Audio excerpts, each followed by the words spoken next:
The Opinion Line on Cork's 96 FM. Diarmuid, you were on the show with us before doing some graphs and calculations for COVID and R numbers and all of that. I think at the time I said to you I was one of these kids who actually liked maths in school because I liked the it's right or it's wrong element to it. But hundreds, if not thousands, of kids will be sitting down now with the prospect of next year's Leaving Cert in mind, and that's where this plan of yours comes into play. That's right. So basically I've been teaching maths now for the last, let's say, 10 or 11 years down in Carrigaline Community School, and I've been doing kind of grinds, we'll say, and revision classes in all that time as well. And it kills me there to see every year you students putting in an immense amount of work, but it just doesn't seem to click really. Sometimes or a lot of things don't realize it's clicking, and for a lot of them it doesn't click really till the final weeks. Yeah. But it's an immense source of frustration for a lot of students. So I started building this website anyway about 3 or 4 years ago really. Now the website itself contains the usual worksheets and notes and a few introductory videos and things like this, and it has exam questions and solutions. But there's an abundance of maths websites out there that do that really. But what I'm kind of excited about is I'm after developing a number of kind of e-learning modules in relation to each topic, right? So basically the way it kind of works is you have your worksheet, you have your notes in front of you, but corresponding to that worksheet is your e-learning module, which you kind of work through yourself. And I see a lot of students there using YouTube videos are very popular, in learning maths and that. But I just find that it's quite an ineffective way of learning because you're kind of sitting there, you're watching the video. Mm-hmm. It's kind of passive learning really, which doesn't work. I looked at one or two of them over the weekend. There was no YouTube in my Leaving Cert time, but it's fine to watch someone doing a problem or solving an equation. But until you get to think your own way through it, you're never going to get it. You go from A to B to C, but unless you know how you're doing it, and that's where you come in. Yeah, that's exactly it. And so these e-learning modules, the real key to them is that you're going at your own pace, right? So you click through them yourself, you're reading them.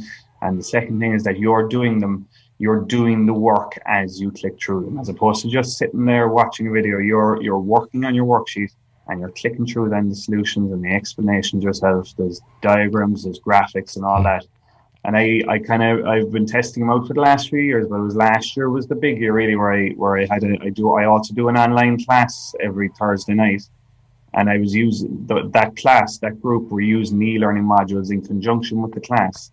And the feedback I got was that they really, it gave them the edge. They had everything else. They were doing everything else. They were all brilliant workers. But these e-learning modules in correspondence with the worksheets is what really gave them the edge, which was great feedback to get. Is it true, Diarmuid, and from your experience, that we actually, when I say we, the student, has more maths in their head than they think and that they believe in? Yeah, when I'm talking to my first and second years, the common question usually comes in around the middle of second year. Oh, why do we have to do maths? It used to be my worst nightmare when I used to hear it. But every single thing, every single day, when you get up and walk to school, when you cross the road, you don't blindly walk across the road without looking, because in your head you're doing probability, right? And you're doing probability. If I walk across the road without looking, there is a probability that a car will plow into me. That's the basic of where you use maths every day. But one thing I learned when I used to work in a big shout out to Bracken's Bakery there. I used to work in Bracken's Bakery for 4 years. And the big thing I noticed was the most valuable people in there were the problem solvers. The people you could go to, and that if no matter what problem arose, they could solve that problem, right? And there is a strong correlation between your ability to solve problems in real life, your ability to take in information, use what you did before, and that's exactly what you're doing in a maths class when you're solving problems every single day. So it's non-stop throughout your life, really. Your mathematical side of your brain is working the whole time. I had a teacher one time who would ask you to do a problem, and he'd stop and say, "What's the next line?" And you'd tell him and you'd write it down. Now he said, "Why?" And if you couldn't answer them why, it meant you just learned it off by heart, which is of no use to you. And that, again, is something you're tackling in this. Yeah, exactly. And it's probably, I know when I started teaching anyway, it was very frustrating for students. All they wanted me to do was just, show them the solution. And, you nearly have to drill it in them from first year to second year onwards that you're not going to learn anything if I show it to you. And a big thing, and I'll be talking about a few tips and things later on, but a big thing, when you're going into class now, no matter what year you're in, asking questions is the absolute essential thing in a maths class. You're only going to get so far in a maths class on your own. Now, you do try and get as far as you can on your own, and maybe you work with your friends and all that, and you research yourself. But if you're not willing to ask your teacher questions, like, you have to hope, really. And the top students, like, it's not about how intelligent they are. Most of the time, it's how the quality of their questions is actually what sets the top students apart. So as you prepare, or as people prepare to go back to school and head towards the Leaving Cert, or maybe the junior next year, but the Leaving Cert, there's a few things to bear in mind, isn't there? Yeah, I actually, just over the summer there now, I came up with a list of 12 kind of top tips, I was calling them. Now, I won't go through the whole 12 there, but let's say the first one that came straight to mind is that, we're not even in September yet, and if you're panicking at the moment, or if you're thinking, oh God, I did nothing now back in fifth year, I'm not prepared at all, I'm going to be in big trouble, my teacher was saying I did nothing all year. It's kind of a dirty secret, and my maths teacher colleagues might give out to me for this, but it really doesn't matter what you did in fifth year. If you didn't think you put in a huge amount of effort in fifth year, you're starting now, really, and there's a load of time now for you to get yourself in order now, and it's only September. And I kind of mentioned it earlier, but what a lot of students find in maths particularly, and it's probably why maths is so frustrating to learn, is that it doesn't really start to click until about a month before the Leaving Cert. It's because when you've everything covered, then it starts to click. Now, the downside to that is that in that time, you have an immense amount of work now to get through. There's no bones about it. Don't try and kid yourself. You have a lot of work ahead of you. And you really sound like a teacher there.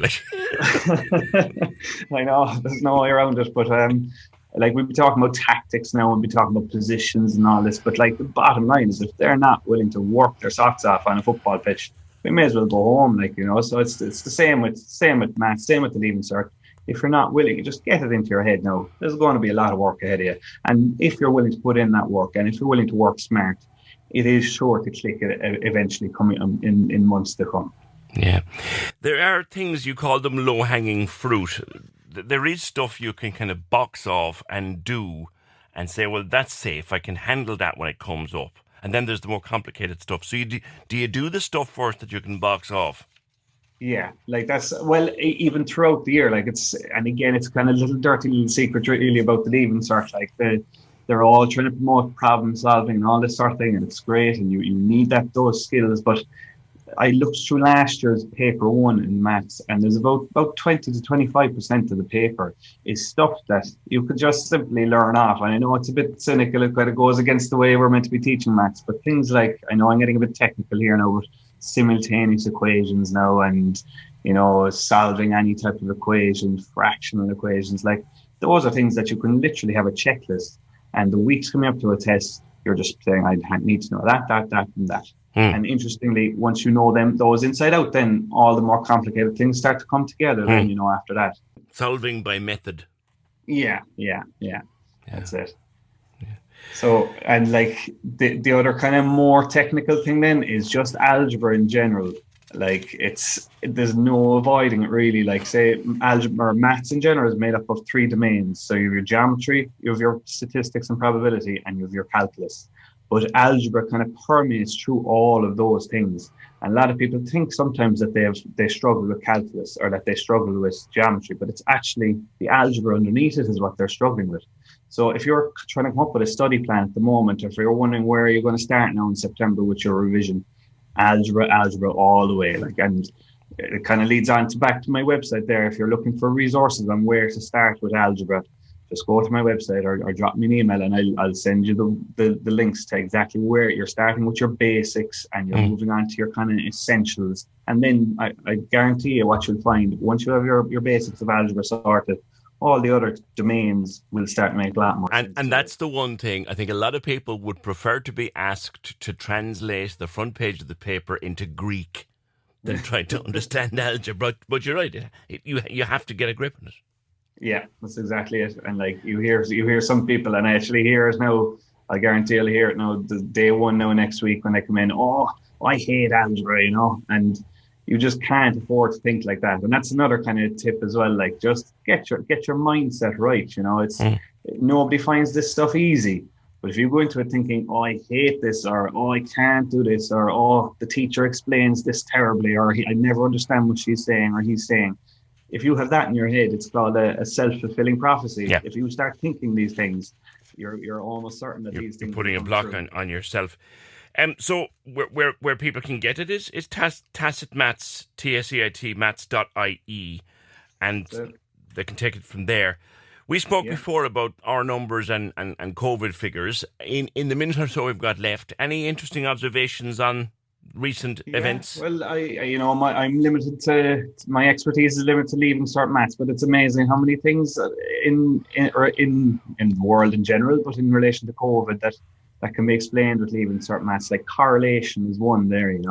Like correlation is the relationship between two things. It's a kind of a word that the English language uses a lot, but it comes straight from maths. And like the best thing about maths is we can give it a value, the relationship between two things. So, for example, if you put petrol into your pump, there's a direct relationship between how much liters you put in versus how much you pay, and that correlation is a value of 1. Right now, if you take COVID, the relationship between the cases and the mortality is very close to 1, or was anyway. It was about 0.93. Right, but amazingly, since the vaccination rate has gone over about 50 or 60% of the population, that correlation has now, it's still a positive correlation, but it's almost gone down to 0.2 or 3, which is just amazing. It just shows the clear effect of the vaccination rates, and it's great. Like all these decisions, like they're all made on these values. They're not just the people who are making the decisions on things. They're not just winging it really and seeing what it's like. They're doing it on calculations, on advice from mathematicians and values like this. So yeah, it's everywhere really, all these terms and all these explanations. All right. Listen, that's a lovely little nugget to finish on, Diarmuid. Appreciate you being with us on the opinion line, and good luck with tacitmaths.ie. No problem. Thanks very much, PJ. Cork's 96 FM.